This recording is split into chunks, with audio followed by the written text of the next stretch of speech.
5 reasons why you should not buy the new GoPro 11 Mini. First, here's a couple good things about it. It has those rear mounting fingers for FPV, so if you have a drone or need a lower mounting point, it could be useful to have that option. The only other pro is the simplicity. Maybe you have kids or a dog that wants to film, so no buttons to muck about with. But no more beating around the bush. I authentically can't recommend anyone to buy this camera for 5 main reasons. For starters, it's the exact same price currently as the full-size GoPro 11, and you're only getting half the features. For example, the new Mini can't even take photos, something we've been doing since 1826. There's of course no screen like the full-size 11, so it's much harder to frame up your shots. And then let's say you've missed the angle or you want to play back your footage, it's sort of a headache of a process. Just check out how long it takes to launch their app, sync to the camera, buffer the footage, and replay it. So not only is not having a screen a major hassle and inefficient, but it's just obnoxious if you need to change any settings. That whopping 11mm screen is just small enough for the text that needs to scroll in order for you to read it or change settings.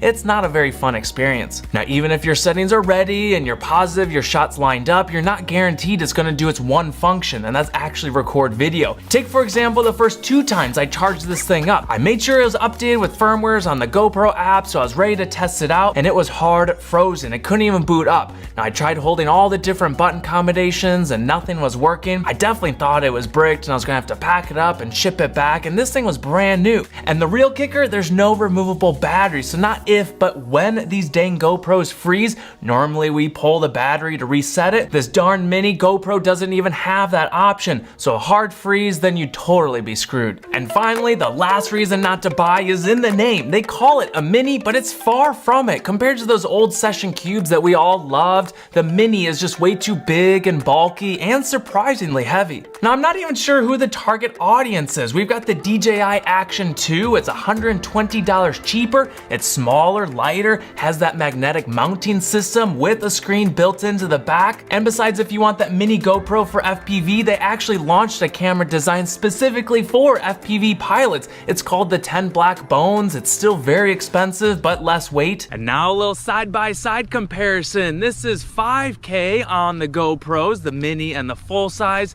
This is 4K on the DJI. Now, how does field of view compare? Of course, you want as wide as possible often when you're recording action. Let's do a little stabilization test.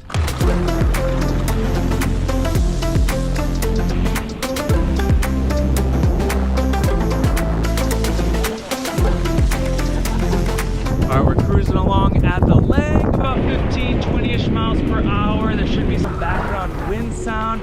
So how does the audio compare? This is audio on the GoPro Mini. This is audio on the 11 Black full-size GoPro.